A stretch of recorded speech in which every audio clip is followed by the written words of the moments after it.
जंगल में बहुत तेज बारिश हो रही थी। कालू कौवा और गोरी कौवी अपने घर में बैठे हुए थे। कालू जी, मैं भूख से मर जाऊंगी, मुझे कहीं से दो दाने ही खाने के लिए ला दो। गोरी, भूख तो मुझे भी बहुत लगी हुई है, मगर कमबख्त पक्षी बहुत सियाने हो गए हैं। अब चोरी करना इतना आसान नहीं है। वो दोनों ऐसे बातें कर ही रहे थे कि तभी कालू कौवे की माँ तेज बारिश में उड़ते हुए वहाँ आती है। अरे माँ जी, इतनी तेज बारिश में आप यहाँ कैसे आ गई? कालू बेटा, मेरा मन कर रहा था तुम दोनों से मिलने के लिए, इसलिए मैं चली आई। मुझे बहुत भूख लगी हुई है, कहीं से भी भोजन नहीं मिला। तुम जाओ और मेरे लिए भोजन लेकर आओ। गोरी कौवी मन में सोचती है।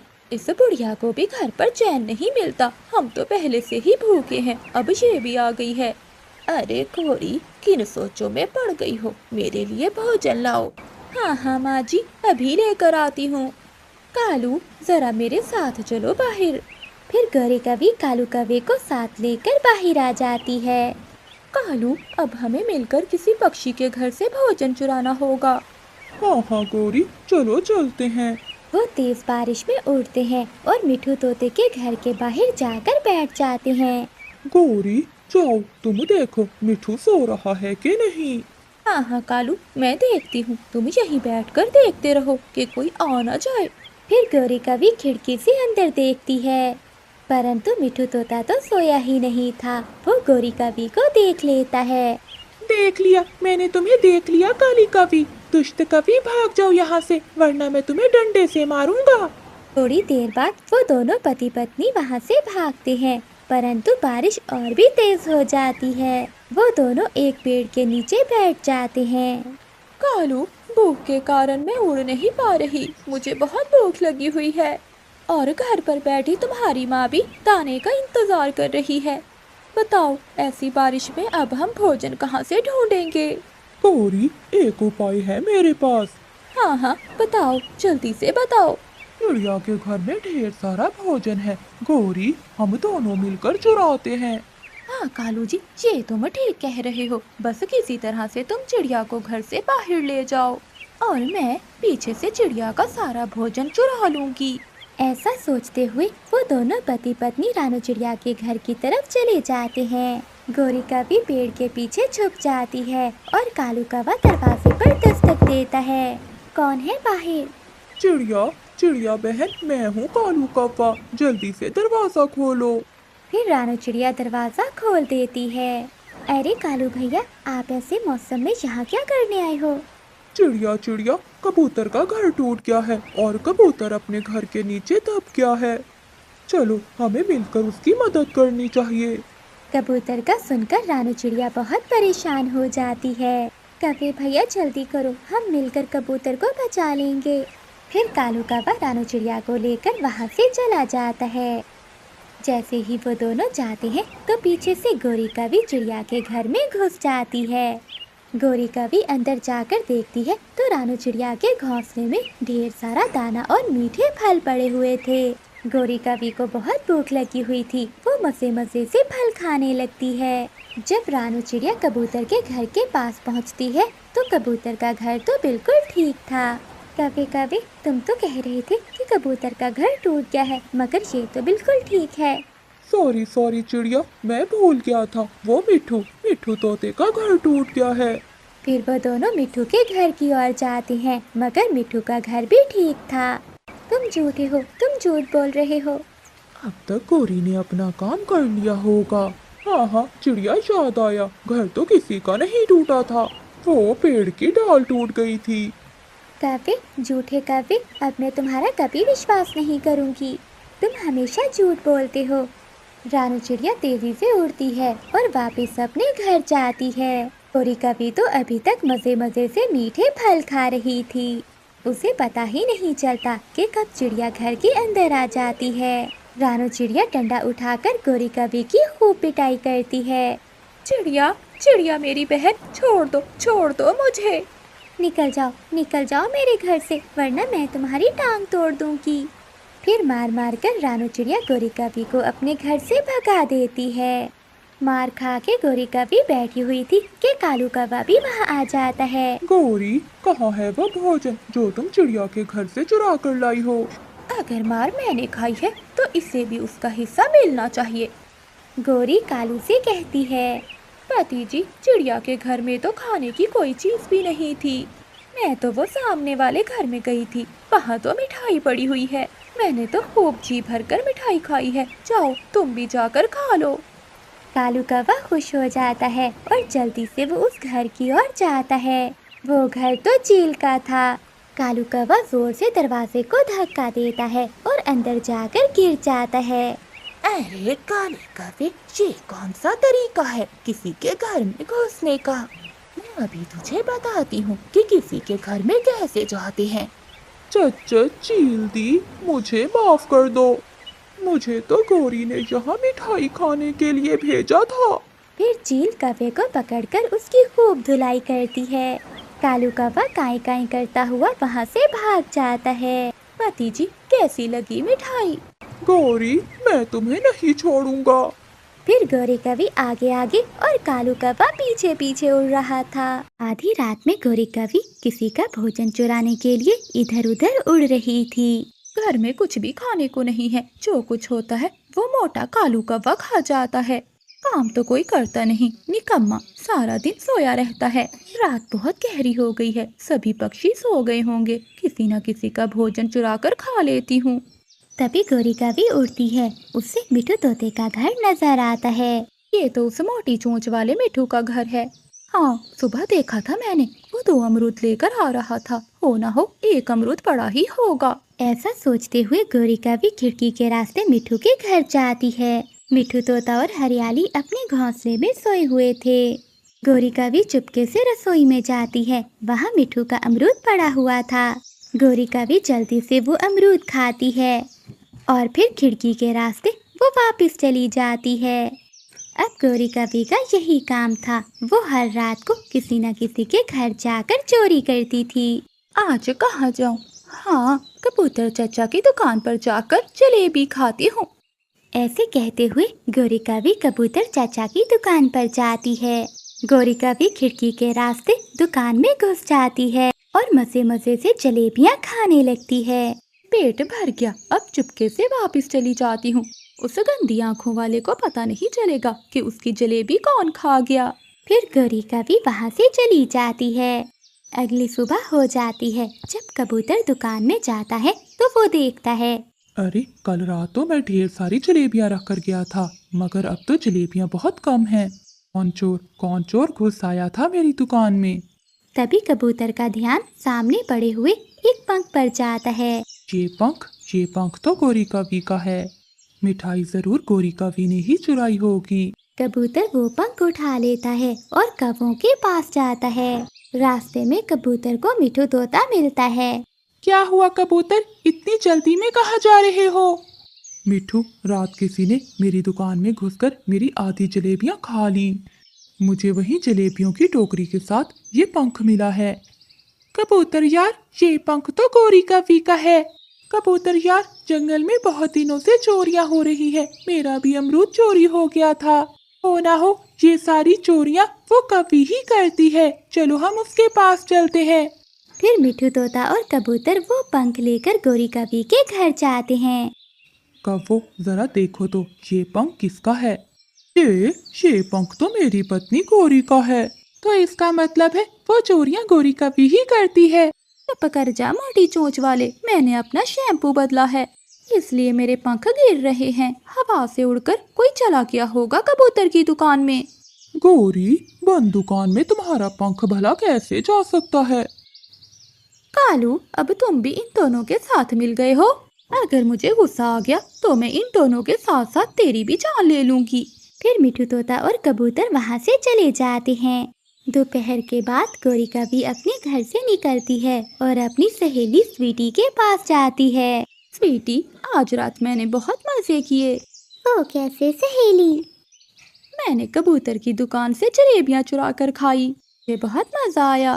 गौरी सहेली, मेरा भी जलेबियाँ खाने को मन कर रहा है, आज रात तुम मुझे भी अपने साथ ले जाना। ठीक है स्वीटी, मैं आधी रात को आऊंगी, तुम उठ जाना। ऐसा ना हो कि मैं दरवाजे पर दस्तक देती रहूं और तुम सोती रहो। शाम के बाद कबूतर के पास रानो चिड़िया आती है। कबूतर भैया, मुझे 5 किलो जलेबियाँ दे दें। चिड़िया बहन, इतनी जलेबियाँ तुम क्या करोगी? कबूतर भैया, कल मैं अपनी माँ से मिलने जा रही हूँ। मेरी माँ को आपकी जलेबियाँ बहुत पसंद हैं। तो ठीक है चिड़िया, मेरे पास अभी इतनी जलेबियाँ नहीं है, मैं तुम्हें अभी बना देता हूँ। ठीक है, तो मैं वहाँ पेड़ के पास बैठ जाती हूँ। रानो चिड़िया थोड़ी दूर एक पेड़ के नीचे बैठ जाती है। कबूतर आग जलाता है और जलेबियाँ बनाना शुरू कर देता है। कालू जी, तुम तो सो जाओ, आज इतनी देर तक जाग क्यों रहे हो? तुम्हें मुझे सुलाने की भला जल्दी क्या है? मुझे सब पता है कि तुम ही हो जो जंगल में चोरियां करती फिर रही हो। कालू कौवा अपनी पत्नी गोरी से बहुत डरता था। गोरी कभी उसे घूरती है और कालू कौवा चुपके से घोंसले में सो जाता है। आधी रात होने से पहले रानू चिड़िया वो जलेबियाँ लेकर चली जाती है और कबूतर भी घी की गरम कढ़ाई अपनी दुकान में रखकर वापस अपने घर चला जाता है। फिर गोरी कभी अपने घर से निकलती है। वो स्वीटी के घर जाती है। स्वीटी, चलो उठो, जल्दी करो, चलकर कबूतर की जलेबियाँ खाते हैं। गोरी, बाहर कोई है तो नहीं? कोई नहीं है स्वीटी, सब अपने अपने घोंसलों में सो रहे हैं। फिर स्वीटी और गोरी दुकान में जाती हैं। वो खूब मजे मजे से जलेबियाँ खाती हैं। गोरी कभी गरम कढ़ाई के पास बैठी जलेबियाँ खा रही थी। अचानक गोरी कभी का पाँव फिसलता है और वो गरम घी वाली कढ़ाई में जाकर गिर जाती है। बचाओ स्वीटी, मुझे बचाओ। फिर स्वीटी गोरी को कढ़ाई से बाहर निकालती है। गोरी का शरीर तो बुरी तरह से लाल हो चुका था और जल चुका था। अगली सुबह हो जाती है। जैसे ही कबूतर दुकान खोलता है तो सामने गोरी कभी और स्वीटी कभी बैठी हुई थी। चोर चोर, गोरी फंस गई, गोरी फंस गई। कबूतर, मुझे माफ कर दो, मैं तो पहले से ही चोरी की सजा भुगत चुकी हूँ, मेरे पंख जल गए हैं। फिर कबूतर गोरी कभी को छोड़ देता है और कालू कौवा गोरी को बुलबुल डॉक्टर के पास ले जाता है। ऐसे गोरी कभी को चोरी करने की सजा मिलती है। रानू चिड़िया अपने पति के साथ जंगल के बाहर पहाड़ी इलाके में रहती थी। रानू, मैं जंगल से भोजन लेने जा रहा हूँ, तुम अपना ख्याल रखना। आप कहीं ना जाइए, मेरा मन बहुत घबरा रहा है। ऐसा लग रहा है कि कुछ बुरा होने वाला है। अब कुछ बुरा नहीं बल्कि अच्छा ही होगा, क्योंकि तुम माँ जो बनने वाली हो। वो तो ठीक है टुन्नू जी, मगर आप ना जाइए ना। आज तुम कैसी बातें कर रही हो रानू? रोज जंगल से भोजन लेने मैं ही जाता हूँ, मगर आज क्यों रोक रही हो? पता नहीं, मन में बहुत घबराहट हो रही है आज। देखो रानू, तुम अभी गर्भवती हो, तुम्हारा ऐसी हालत में घबराना और भूखे रहना अच्छा नहीं है। रानू चिड़िया के मना करने के बावजूद भी टुन्नू चिड़ा जंगल में भोजन लेने निकल जाता है। आज मैं रानू के लिए बढ़िया सा भोजन लाऊंगा। उधर चिड़िया के मन में एक अजीब सी बेचैनी हो रही थी। न जाने मुझे क्यों आज इतनी बेचैनी हो रही है। मैं भी टुन्नू जी के पीछे जाती हूँ। रानू चिड़िया अपने पति के पीछे उड़ती है। उधर टुन्नू चिड़ा प्यास लगने पर एक नदी पर रुकता है।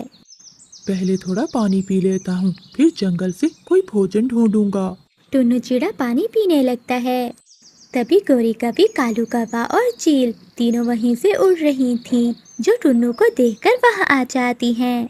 अरे वाह, लगता है आज ये मांस खाने को मिलेगा। चलो दोस्तों, मिलकर पार्टी करते हैं। मेरी पत्नी गर्भवती है, मुझे मत मारो। अगर मैं मर गया तो उसका और हमारे होने वाले बच्चों का कौन ख्याल रखेगा? ओए चिड़े, तू चिंता क्यों करता है? हम हैं ना ख्याल रखने के लिए। हाँ कालू जी, बिल्कुल ठीक कहा। अगर उसे कोई तकलीफ हुई तो हम मिलकर उसे भी खा जाएंगे और साथ में उसके होने वाले छोटे छोटे बच्चे भी। ऐसा कहते हुए वो तीनों टुन्नू चिड़े पर हमला कर देते हैं और उसे मारते हैं। दूर एक पेड़ के पीछे छुपी रानू चिड़िया ये सब कुछ देख रही थी। अरे गोरी और कालू, इस चिड़े का मांस तो बहुत स्वादिष्ट है, आज तो इसे खाने का मजा आ गया। मेरे पति को मारने वालों, मैं तुम्हें छोड़ूंगी नहीं। वो तीनों पक्षी टुन्नू चिड़े को खाकर वहां से चले जाते हैं। तभी रानू चिड़िया अपने आप को वचन देती है, मैं अपने पति के हथियारों को छोड़ूंगी नहीं। मैं टुन्नू जी का बदला लेकर ही दम लूंगी। ऐसे ही कुछ दिनों बाद रानू चिड़िया अपने पति के हथियारों को ढूंढने के लिए जंगल के अंदर जाती है। वो एक तोते के पास जाती है। तोते भैया, मैं एक गर्भवती चिड़िया हूँ और जल्दी अंडे देने वाली हूँ। मेरा इस दुनिया में कोई भी नहीं है। क्या मुझे इस जंगल में रहने के लिए जगह मिल सकती है? हाँ हाँ चिड़िया, मिल सकती है, मगर तुम्हें इसके लिए हमारे जंगल के राजा कबूतर से इजाजत लेनी होगी। ठीक है, तो क्या आप मुझे राजा के पास ले चलोगे? हाँ हाँ, क्यों नहीं, चलो। फिर मिट्ठू तोता रानू चिड़िया को लेकर कबूतर राजा के पास जाता है। मैंने तुम सबको कितनी बार कहा है कि जंगल का कोई पक्षी भी अपने जंगल में शिकार नहीं करेगा, और ना ही कोई पक्षी किसी दूसरे पक्षियों के अंडे खा सकता है। महाराज, मैंने बुलबुल के अंडों को नहीं पिया। महाराज, ये बुरा कौवा झूठ बोल रहा है, इसी ने मेरे अंडों को पिया है। सिपाहियों, इस बुरे कौवे को काल कोठरी में बंद कर दिया जाए। कबूतर राजा को न्याय करता हुआ देखकर चिड़िया के होश उड़ जाते हैं। तभी वो आहिस्ता से तोते से पूछती है, अगर मैं राजा को अपने पति की मौत के बारे में बताऊंगी तो क्या वो मेरा न्याय करेगा? तुम इस जंगल की नहीं हो, इसलिए मैं कुछ कह नहीं सकता। लेकिन वो मुझे यहाँ रहने की जगह तो देंगे ना? ठहरो चिड़िया, मैं पूछता हूँ। महाराज, ये गर्भवती चिड़िया है जो हमारे जंगल में रहना चाहती है। तुम कहाँ से आई हो चिड़िया? मैं दूर पहाड़ी इलाकों से आई हूँ राजा जी। ठीक है, तुम्हारे परिवार में कौन कौन है? कोई नहीं, मेरे पति थे बस, जिन्हें खूंखार पक्षियों ने मार दिया। मेरे जंगल का कानून है कि कोई भी पक्षी अपने जंगल के पक्षी को नुकसान नहीं पहुंचा सकता। अगर कोई ऐसा करेगा तो उसे भयानक सजा दी जाएगी। तो राजा जी, क्या चिड़िया इस जंगल में रह सकती है? हाँ मिठू, आज से ये चिड़िया इसी जंगल में रहेगी और इसकी सुरक्षा की जिम्मेदारी हम सब पर होगी। राजा कबूतर की जय। रात के समय रानू चिड़िया घर में बैठी सोच रही थी, मैंने अपने पति का बदला लेने के लिए इस जंगल में जगह तो बना ली है। अब मुझे उन दुष्ट पक्षियों को सबक सिखाना होगा। अब रानू चिड़िया पूरे जंगल में उन तीनों को ढूंढने लगी। कई दिन ढूंढने के बाद रानू चिड़िया को वो तीनों एक जगह पर मिल जाते हैं। ये कौवे और चील वही पक्षी हैं जिन्होंने मेरे टुन्नू जी को मारा था। गौरी, चलो अब हमें अपने अपने घर चलना चाहिए। फिर चील अपने घर और कौवे अपने घर चले जाते हैं। रानू चिड़िया उनका पीछा करती है और उनके घर देखती है।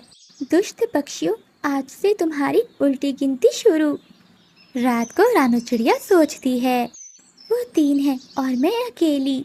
इन्हें ताकत से नहीं बल्कि दिमाग से मारना होगा। एक दिन रानू चिड़िया जा रही थी, तभी उसे रास्ते में एक मरा हुआ पक्षी दिखाई देता है। टुन्नू जी का बदला लेने का समय आ गया है। मैं इस पक्षी पर कुछ घाव लगाकर इसकी लाश को कौवों के घर के सामने फेंक दूंगी, ताकि राजा कबूतर को लगे इसे उन दोनों कौवों ने मिलकर मारा है। रात के समय रानू चिड़िया उस मरे हुए पक्षी को ले जाती है और उन कौवों के घर के आगे जाकर फेंक देती है। कल तुम्हारा खेल खत्म हो जाएगा कौवों। अगली सुबह रानू चिड़िया कौवों के घर के बाहर आती है और वो मरे हुए पक्षी को देखकर चिल्लाने लगती है, अरे अरे पक्षियों, जल्दी आओ, देखो इन कौवों ने एक पक्षी को मार दिया है। चिड़िया का शोर सुनकर सभी पक्षी वहाँ आ जाते हैं। क्या चिड़िया, इसे कौवों ने मारा है? मिठू, जब ये मरा हुआ पक्षी इन कौवों के घर के बाहर पड़ा है तो इन्होंने ही मारा होगा ना। शोर सुनकर दोनों कौवे भी बाहर आ जाते हैं। अरे क्या हुआ चिड़िया, क्यों इतना शोर मचा रही हो? अरे दुष्ट कौवों, इस पक्षी को मारकर अब अनजान बन रहे हो। अरे ये क्या कह रही हो चिड़िया, भला हम क्यों मारेंगे इसे? थोड़ी ही देर बाद कबूतर राजा भी वहाँ आ जाते हैं। क्या हुआ पक्षियों, तुम सब इतना शोर क्यों मचा रहे हो?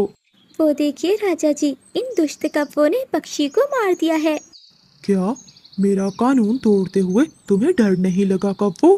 राजा जी, हमने नहीं मारा इस पक्षी को, ये झूठ बोल रही है।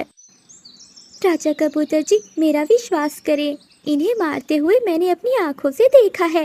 अरे झूठ मत बोल चिड़िया, वरना मैं तुम्हें जान से मार दूंगी।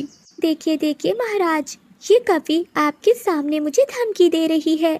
मेरे जंगल के कानून को तोड़कर तुम दोनों कौवों ने अच्छा नहीं किया। सिपाहियों, इन दोनों कौवों को काल कोठरी में बंद करके इनके मर जाने तक भूखा रखो। फिर उन दोनों कौवों को काल कोठरी में बंद कर दिया जाता है और कई दिनों तक उन्हें भूखा रखा जाता है। भूख के कारण वो कौवे मर जाते हैं। उन कौवों को सजा मिलते ही रानू चिड़िया बहुत खुश हो जाती है। अपने पति के 2 हथियारों को तो मैंने उन्हें सबक सिखा दिया। अब उस दुष्ट चील की बारी है। कुछ दिनों बाद राजा कबूतर का बेटा बाहर खेल रहा था, तभी उसके सामने वही शिकारी चील आ जाती है जिसने टुन्नू चिड़े को मारा था। ये तो कबूतर राजा का बेटा है, यहाँ आसपास भी कोई नहीं है। चलो आज इसे ही अपना शिकार बना लेती हूँ। ऐसा कहते हुए वो जालिम चील कबूतर के बेटे को मारकर खा जाती है। वहीं थोड़ी दूर बैठा मिठू ये सब कुछ देख रहा था। ए ऊपर वाले, इस चील ने तो राजा के बेटे को मारकर खा लिया। इस बात की खबर महाराज को देनी पड़ेगी। मिठू तोता वहाँ से तेजी में उड़ रहा था, तभी वो एक पेड़ से टकराकर नीचे गिर जाता है और जख्मी हो जाता है। दूसरी ओर चील जा रही थी कि कुएं के पास चिड़िया को देखकर आती है। अरे चिड़िया, तो कुएं के पास क्या कर रही है? कुछ नहीं चील, एक बहुत छोटा पक्षी कुएं में गिर गया है। मैं तो बस उसी को निकालने की कोशिश कर रही थी। क्या? कौन सा छोटा पक्षी? जरा मुझे देखने दो। जैसे ही चील कुएं की ओर देखती है तो रानू चिड़िया पीछे से चील को कुएं में धक्का दे देती है। अरे चिड़िया, भला मैंने तेरा क्या बिगाड़ा था जो तूने मुझे कुएं में धक्का दे दिया? याद कर दुष्ट चील, जिन कौवों के साथ मिलकर तूने टुन्नू चिड़े को मारा था वो मेरा पति था।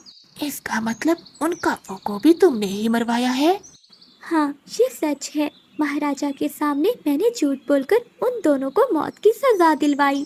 अब मरने की बारी तेरी है। फिर रानू चिड़िया कबूतर राजा के पास जाती है। राजा जी, जंगल में आज 2 बुरी खबर आई है। क्या? कौन सी 2 बुरी खबर? हाँ राजा जी, एक तो आपके बेटे की मौत और दूसरा उस चील की कुएं में गिरकर मौत हो गई है। क्या वो चील भी मर गई? तभी चील वहाँ आ जाती है। मैं जिंदा हूँ महाराज। चील को जिंदा देखकर रानू चिड़िया के होश उड़ जाते हैं। महाराज, इस चिड़िया ने मुझे कुएं में धक्का देकर गिरा दिया था। परंतु ये चिड़िया ऐसा क्यों करेगी?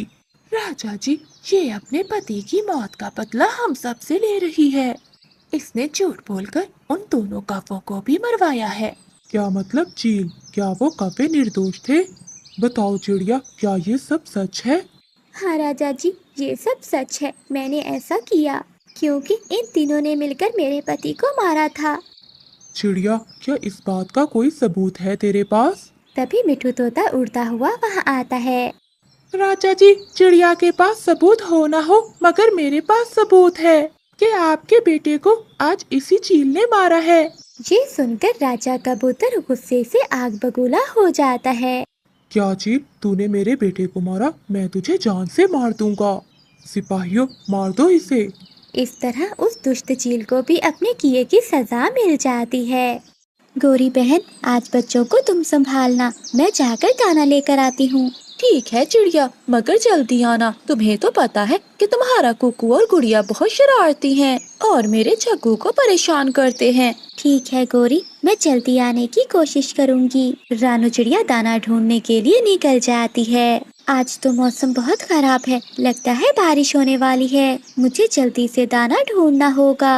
उड़ते उड़ते रानू चिड़िया एक किसान के खेत में जाती है। रानू चिड़िया पास जाकर देखती है तो गेहूं के दाने अभी तक पके नहीं थे। अरे, अभी फसल तैयार नहीं हुई। इन दानों को पकने में अभी बहुत देर है। मुझे कहीं और जाकर दाना ढूंढना होगा। फिर रानू चिड़िया वहाँ से उड़ जाती है। वो उड़ते उड़ते दूर निकल आई थी। वो पहाड़ों की ओर आ गई थी। तभी अचानक तेज बारिश शुरू हो जाती है। कोई बचाओ, कोई मुझे बचाओ। अरे, ये आवाज तो यहीं कहीं से आ रही है। लगता है कोई मुसीबत में है। बच्चे, चिल्लाने का कोई फायदा नहीं है। तेरे मम्मी पापा तो यहाँ नहीं है। उनके आने से पहले मैं तुझे खा जाऊंगा। तुझे निकालकर मुझे 2-3 दिन तक कुछ भी खाने की इच्छा नहीं रहेगी। नहीं नहीं, आप मुझे ना खाओ वरना मेरे पापा आपको नहीं छोड़ेंगे। अरे ये चील का बच्चा तो अकेला है, मुझे इसकी मदद करनी होगी, नहीं तो ये सांप इसे खा जाएगा। फिर रानू चिड़िया चील के घोंसले के पास जाती है। अरे सांप, ये तुम क्या कर रहे हो? क्या तुम्हें नहीं पता कि ये किसका बच्चा है? हाँ हाँ, मुझे पता है कि ये किसका बच्चा है। मैं बहुत भूखा हूँ, मैं इसे खाकर यहाँ से दूर चला जाऊंगा। तूने बीच में आकर मेरा समय बर्बाद कर दिया है, अब देख, पहले मैं तुझे ही खाऊंगा। रानू चिड़िया डर जाती है और बोलती है, अरे वो देखो, इसके मम्मी पापा आ गए हैं। क्या? कहाँ है चील? चील का नाम सुनकर वो सांप डर जाता है और वहाँ से भाग जाता है। आपका बहुत बहुत धन्यवाद आंटी जी, अगर आज आप मुझे ना बचाती तो वो सांप मुझे खा जाता। अच्छा हुआ बेटा, मैंने आपके रोने की आवाज़ सुन ली थी। वैसे बेटा, आपके मम्मी पापा कहाँ हैं? वो आपको यहाँ अकेला छोड़कर कहाँ चले गए हैं? आंटी जी, मेरी माँ नहीं है, मेरे पापा ने मुझे बचपन से संभाला है। मैं छोटा हूँ, मैं उड़ नहीं सकता, इसलिए मेरे पापा मेरे लिए भोजन लेने गए हैं। वो आते ही होंगे। आंटी, मुझे बहुत डर लग रहा है, अगर वो सांप फिर से वापस आ गया तो? बेटा, तुम चिंता नहीं करो, जब तक आपके बाबा नहीं लौटते मैं यहाँ से नहीं जाऊँगी। अरे ये चिड़िया भी इतनी देर हो गई, अभी तक लौट कर नहीं आई। माँ, आंटी चिड़िया कब आएगी? मुझे बहुत भूख लगी हुई है। हाँ जग्गू बेटा, भूख तो मुझे भी बहुत लगी है, मगर वो चिड़िया न जाने कहाँ रह गई है। उधर बारिश भी रुक जाती है और चील अपने घोंसले में लौट आता है। बाबा, आप लौट आए? बाबा, आपको इतनी देर क्यों लगी? आपको पता है कि यहाँ पर क्या हुआ था? फिर चील का बच्चा अपने पिता को सारी बात बता देता है। चिड़िया, तुम्हारा बहुत बहुत धन्यवाद, तुमने मेरे बेटे की जान बचाई है। अगर आज इसे कुछ हो जाता तो मैं इसकी माँ को मुंह दिखाने के काबिल न रहता। चिड़िया, तुम्हारा ये एहसान मैं जिंदगी भर नहीं भूलूंगा। कोई बात नहीं चील भाई, अब मैं चलती हूँ, मेरे बच्चे मेरा घर पर इंतजार कर रहे होंगे। चिड़िया, तुम्हारा नाम क्या है और तुम यहाँ चीलों के इलाके में क्या करने आई थी? क्या तुम्हें पता नहीं कि यहाँ तुम्हारी जान को खतरा हो सकता है? मेरा नाम रानू है, मैं दाने की खोज में भटकते हुए यहाँ आ गई। मैं बारिश की वजह से यहाँ रुक गई थी, तभी मुझे छोटे चील की आवाज़ सुनाई थी और मैं यहाँ मदद के लिए आ गई। लगता है अब मुझे खाली पंखों ही लौट कर जाना होगा। चिड़िया, मेरे पास अनाज रखा हुआ है, वो तुम ले जाओ। आपका बहुत बहुत धन्यवाद चील भाई, अब मैं चलती हूँ। फिर बाबा चील रानू चिड़िया को दाना देता है। रानू चिड़िया वो दाना लेकर वहाँ से चली जाती है। फिर रानू चिड़िया अपने घर लौट आती है। फिर रानू चिड़िया सारी बात गौरी कवि को बताती है। चिड़िया, चील पर विश्वास न करना, मैंने सुना है वो बहुत जालिम होते हैं। फिर रानू चिड़िया अपने बच्चों को लेकर अपने घर चली जाती है। ऐसे ही 2 दिन बीत जाते हैं। आज दाना लेने जाने की बारी गौरी कवि की थी। वो अपने बेटे जग्गू को साथ लेकर चिड़िया के घर जाती है। चिड़िया बहन, मेरे जग्गू का ध्यान रखना। हाँ गौरी बहन, मैं आपके जग्गू का बहुत ध्यान रखूंगी। फिर गौरी कवि दाना ढूंढने चली जाती है। बच्चों, मैं खाना बनाने के लिए रसोई में जा रही हूँ। आप तीनों शरारतें ना करना और अपना होमवर्क पूरा कर लेना। अगर मैंने आंटी को बता दिया कि मैंने होमवर्क नहीं लिखा तो वो मुझे बाहर नहीं जाने देंगी। झूठ बोलता हूँ। हाँ आंटी, मेरी मम्मा ने मुझे होमवर्क करवा दिया था। क्या आंटी, अब हम खेलने के लिए बाहर जाएं? ठीक है बच्चों, परंतु ज्यादा दूर न जाना, यही पेड़ के नीचे बैठकर खेलते रहना। तब तक मैं आपके लिए भोजन बना लेती हूँ। फिर रानू चिड़िया रसोई में चली जाती है और बच्चे बाहर आ जाते हैं। चलो जग्गू, हम छुपन छुपाई खेलते हैं। नहीं कुकू, छुपन छुपाई खेल खेल कर हम बोर हो चुके हैं। चलो आज कोई दूसरा खेल खेलते हैं। जग्गू, कौन सा दूसरा खेल? गुड़िया, देखो मौसम कितना साफ है, आज हम उड़ने की रेस लगाते हैं। नहीं जग्गू, अगर माँ को पता चला तो वो बहुत डांटेंगी। तो ठीक है गुड़िया, चलो फिर घर चलते हैं। नहीं खेलना मुझे कोई दूसरा खेल। घर वापस जाने की बात सुनकर गुड़िया और कुकू भी मान जाते हैं। ठीक है जग्गू, हम रेस लगाते हैं, मगर यहीं कहीं दूर नहीं जाएंगे। हाँ हाँ गुड़िया, चलो चलो। वो तीनों आपस में उड़ने की रेस लगाते हैं। तीनों बच्चों को उड़ने में बहुत मजा आ रहा था। जग्गू बहुत जिद्दी था, वो पूरी ताकत से उड़ रहा था। वो गुड़िया और कुकू से बहुत आगे निकल गया था। मैं ही जीतूंगा तुम दोनों से। जग्गू, जग्गू, वापिस आ जाओ, तुम बहुत दूर जा चुके हो। उड़ते उड़ते जग्गू चीलों के इलाके में आ गया था। तभी वो एक पेड़ से टकराकर नीचे झाड़ियों में जाकर गिरता है और वहीं बेहोश हो जाता है। गुड़िया और कुकू जग्गू को चारों ओर ढूंढने लगते हैं, मगर उन्हें जग्गू कहीं भी दिखाई नहीं देता। दोनों बच्चे रोते रोते वापिस अपने घर लौट आते हैं। गुड़िया, कुकू, तुम रो क्यों रहे हो और जग्गू कहाँ है? माँ, हम उड़ने की प्रैक्टिस कर रहे थे, मगर न जाने जग्गू कहाँ चला गया। गुड़िया बेटी, ये तुम क्या कह रही हो? न जाने जग्गू कहाँ गया होगा। चलो जल्दी से, हमें उसे ढूंढना होगा। इधर नन्हे चील के बाबा शिकार ढूंढते हुए वहाँ से उड़ रहे थे। तभी उनको अपनी तेज आंखों से झाड़ियों में पड़ा हुआ जग्गू दिखाई देता है। वो बाबा चील उसके पास आ जाता है। अरे वाह, आज तो मेरा बेटा पेट भरकर मांस खाएगा। चील वो झाड़ी को हटा देता है। अरे ये क्या, इसका तो एक पाँव टूटा हुआ है, मैं इसे लेकर जाता हूँ। गोरी कभी दाना लेकर घर वापिस आ रही थी। तभी उसे रास्ते में रानू चिड़िया और बच्चे मिलते हैं। अरे चिड़िया, तुम यहाँ क्या कर रही हो? मेरा जग्गू कहाँ है? फिर रानू चिड़िया गोरी कवि को सारी बात बताती है। अरे नहीं, जग्गू, मेरा बेटा कहाँ चला गया है? सब जगह ढूंढने पर भी उन्हें जग्गू कहीं नहीं मिलता। फिर वो सब अपने अपने घरों को चले जाते हैं। ये सब उस चिड़िया की वजह से हुआ है, मैं उसके बच्चों को नहीं छोड़ूंगी। अगले दिन जब रानू चिड़िया घर पर नहीं थी तो गोरी कवि बच्चों के पास आती है। बच्चों, क्या तुम्हें लाल लाल फल खाना है? हाँ गोरी आंटी, मगर वो तो ऊंची पहाड़ियों पर है ना। हाँ गुड़िया बेटी, तुम्हारी माँ ने हमें वहीं पर बुलाया है। चलो जल्दी से, मेरे साथ चलो, मैं तुम्हें लेने आई हूँ। फिर गोरी कवि दोनों बच्चों को साथ लेकर चीलों के इलाके में आ जाती है। बच्चों, तुम इसी पेड़ पर रुको, मैं तुम्हारी माँ को लेकर आती हूँ। फिर गोरी कवि वहाँ से उड़ते हुए बाबा चील के पास चली जाती है। अरे कवि, तुम यहाँ कैसे? अरे चील भैया, क्या आपको चिड़िया के बच्चे पसंद हैं? हाँ हाँ कवि, कहाँ है चिड़िया के बच्चे? जल्दी बता, वरना मैं तुझे ही खा जाऊंगा। अरे रुको रुको चील, वो सामने पेड़ पर दो छोटे छोटे चिड़िया के बच्चे बैठे हैं, तुम जाकर उन्हें खा लो। फिर चील उन दोनों बच्चों के पास चला जाता है। अरे वाह, कवि ने तो बिल्कुल ठीक कहा था, यहाँ तो दो चिड़िया के नन्हे बच्चे हैं, इन्हें खाकर मेरा और मेरे बेटे का पेट भर जाएगा। चील उन्हें खाने ही वाला था कि तभी गुड़िया बोलती है। अरे अंकल, आप कौन हैं और मेरी मम्मा कहाँ है? तुम्हारी माँ कौन है? हमारी माँ रानू चिड़िया है, वो हमारे लिए लाल लाल फल लेने गई है, वो अभी आने ही वाली होंगी।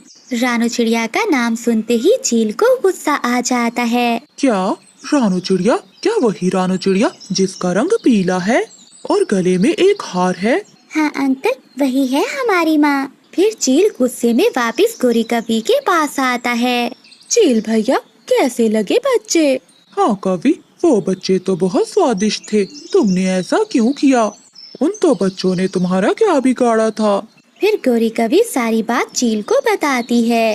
अरे कवि, तुमने बहुत बड़ी गलती की है, तुम्हारा बेटा जग्गू अभी जिंदा है, वो तो मेरे बेटे के साथ खेल रहा है। अरे क्या, ये मुझसे क्या हो गया? मेरे पंखों से बहुत बड़ा पाप हो गया है। अरे रो नहीं कवि, मैंने उन बच्चों को कुछ नहीं किया, क्योंकि चिड़िया ने जिस बच्चे को सांप से बचाया था वो बच्चा मेरा ही था। वो दोनों बैठे ही हुए थे कि तभी रानू चिड़िया भी बच्चों के साथ वहाँ आ जाती है और चील भी जग्गू को लेकर वहाँ आ जाती है। अपने बच्चे को देखकर गोरी कवि बहुत खुश हो जाती है। चिड़िया भी जग्गू को देखकर बहुत खुश हो जाती है। चिड़िया, माँ की अंधी ममता में मैं तुम्हारे बच्चों को चील के हवाले कर बैठी, परंतु तुम्हारे अच्छे कर्मों के कारण आज हमारे बच्चे जिंदा हैं। चिड़िया बहन, मुझे माफ कर देना। माँ तो माँ ही होती है, वो अपने बच्चों के लिए कुछ भी कर सकती है। अपनी माँ की बात को कभी नहीं टालना और सदा अपनी माँ से प्यार करते रहना। तुम तुमने मेरा घोंसला तोड़ दिया। देखो मेरे अंडे टूटने वाले हैं। अगर मेरे अंडों को कुछ हुआ तो इसका पूरा दोष तुम्हारा होगा। अरे गोरी कौवी, तुम मुझ पर झूठा इल्जाम क्यों लगा रही हो? मैंने तुम्हारे घोंसले को पंख तक नहीं लगाया। ये किसी तूफान का असर है। तूफान का असर? तूफान के बाद ही तो मैंने अपना घोंसला ठीक किया था। उसके बाद ये कैसे टूटा मैं जानती हूँ। ये तुमने किया है। मेरी गैर मौजूदगी में तुमने मेरे घोंसले को तोड़ा है। गोरी, मैंने कहा ना कि मैंने ऐसा नहीं किया। क्या तुमने किसी और से पूछा है? हो सकता है किसी और पक्षी ने तोड़ा हो। किसी और ने नहीं, ये तुमने ही किया है। तुम्हें सजा जरूर मिलेगी। चलो इस मामले को चील महारानी के पास लेकर चलते हैं। दोनों पक्षी गुस्से में चील महारानी के पास जाते हैं। महारानी, हमें न्याय चाहिए। कबूतर ने मेरा घोंसला तोड़ दिया है। अब मेरे अंडे खतरे में हैं। महारानी, ये सरासर झूठ है। मैंने गोरी कवि का घोंसला नहीं तोड़ा। मैं तो उसके घोंसले के पास भी नहीं गया। ये मुझ पर लगाया गया झूठा इल्जाम है। वही झगड़ा, घोंसले और अंडे। हर रोज मैं ये फैसले कर कर के थक गई हूँ। क्या मैं इन छोटे छोटे मामलों में उलझी रहूंगी? जंगल में सब जानते हैं मेरा सलाहकार कालू कौवा बुद्धिमान है। वो हर समस्या का हल जानता है। तुम दोनों उसके पास जाओ। जो भी वो फैसला करेगा वही अंतिम होगा। गोरी कवि और कबूतर कौवे के पास जाते हैं। सलाहकार कौवे जी, हमें महारानी चील ने भेजा है। जंगल का हर मामला मेरे पास ही क्यों आता है? अच्छा चलो बताओ क्या हुआ है। ये काली कवि मुझ पर इल्जाम लगा रही है कि मैंने इसका घोंसला तोड़ा है, मगर मैंने ऐसा कुछ नहीं किया। सलाहकार जी, ये झूठ बोल रहा है। मैंने इसे अपने घोंसले के पास देखा है। भला आप बताएं और कौन होगा जो मेरा घोंसला तोड़ने की हिम्मत करेगा? गौरी की बात ठीक है, घोंसला अचानक नहीं टूट सकता। कबूतर, अगर तू निर्दोष है तो क्या तेरे पास अपनी सफाई के लिए कोई सबूत है? सबूत? मैं तो अकेला रहता हूँ। मैं कैसे साबित करूँ कि मैंने ये सब नहीं किया? अगर सबूत नहीं है तो मुझे कवि की बात को सच मानना होगा। तुम्हें कवि का घोंसला फिर से बनाना होगा। यही मेरा फैसला है। कालू जी, ये कैसा न्याय है? आपने बस एक पक्ष की बात सुनी और दूसरे को सुना तक नहीं और फैसला कर दिया। क्या ये सही है? मेरी बुद्धिमानी पर सवाल मत उठाओ। मेरा ये फैसला अंतिम है और जाओ यहाँ से। फिर कबूतर दुखी होकर वहाँ से चला जाता है और गोरी कवि गर्व से उड़ जाती है। कबूतर अपने घर पे बैठा रो रहा था। तभी हरियाली तोती और पिंकी चिड़िया कबूतर के पास आती हैं। कबूतर, हमें पता चला है कि सलाहकार कालू ने तुम्हारे खिलाफ फैसला दिया है। ये तो सरासर गलत है। हमें सच्चाई का पता लगाना होगा। हाँ कबूतर, हम ये फैसला महारानी चील के पास लेकर जाएंगे। कौवे ने घमंड में आकर गलत फैसला सुनाया है। अगर तुम दोनों मेरा साथ दो तो शायद मुझे न्याय मिल सके। फिर वो तीनों चील महारानी के पास जाते हैं। चील महारानी, हमें आपसे न्याय चाहिए। सलाहकार कौवे ने कबूतर को गलत फैसला सुनाया है। ये जंगल में अन्याय का सबसे बड़ा कारण बनेगा। महारानी, सलाहकार ने कवि की बात सुनी जबकि कबूतर को नजरअंदाज कर दिया। क्या ये हमारे जंगल का न्याय है? पिंकी चिड़िया और हरियाली तोती, मैंने ये जिम्मेदारी कालू कौवे को दी हुई है। अगर ये फैसला गलत भी हुआ तो ये उसकी जिम्मेदारी है, ना कि मेरी। अब जाओ यहाँ से। महारानी, मैं निर्दोष हूँ। मेरी बात तो सुने। मैंने कह दिया ना कि कालू का फैसला ही अंतिम है तो अंतिम है। चलो जाओ यहाँ से अब। फिर वो तीनों नाराज होकर वहाँ से चले जाते हैं। वो तीनों एक पेड़ के नीचे बैठे सोच रहे थे। तभी रानो चिड़िया वहाँ आती है। तुम सब इतने उदास क्यों हो? क्या हुआ? रानो, कौवे ने कबूतर के खिलाफ गलत फैसला दिया है और महारानी हमारी बात तक नहीं सुन रही। अब हम क्या करें? चिड़िया, तुम हमेशा होशियार रही हो। क्या तुम हमें इस अन्याय से निकाल सकती हो? अगर कालू कौवा गलत फैसला दे सकता है तो लगता है सच्चाई कहीं छुपी हुई है। हमें खुद इस मामले की गहराई से जांच करनी होगी। कबूतर भैया, आप चिंता न करें, मैं खुद इस सच्चाई का पता लगा लूंगी। फिर रानो चिड़िया गोरी कवि के घोंसले के पास जाती है। गोरी कवि रानो चिड़िया को देखकर चौकन्नी हो जाती है। गोरी बहन, मुझे आपके घोंसले की जांच करनी है, ये पता लगाने के लिए कि इसे किसने नुकसान पहुंचाया है। तुम्हें यहाँ आने की इजाजत किसने दी? ये घोंसला मेरा है और मैं किसी को पंख नहीं लगाने दूंगी। गोरी बहन, अगर आप सच्ची हैं तो आपको डरने की कोई जरूरत नहीं। मैं बस सच्चाई का पता लगाना चाहती हूँ। ठीक है चिड़िया, मगर जल्दी करो, मुझे अपने घोंसले की सुरक्षा करनी है। फिर रानू चिड़िया मिठू तोते और बुलबुल को साथ लेती है और घोंसले की जांच शुरू करती है। रानू चिड़िया देखती है कि घोंसले के पास एक टूटी हुई डाली और पंजों के निशान हैं। ये तो अजीब है, घोंसला किसी तूफान से नहीं टूटा, ये निशान तो किसी बड़ी पक्षी के लगते हैं।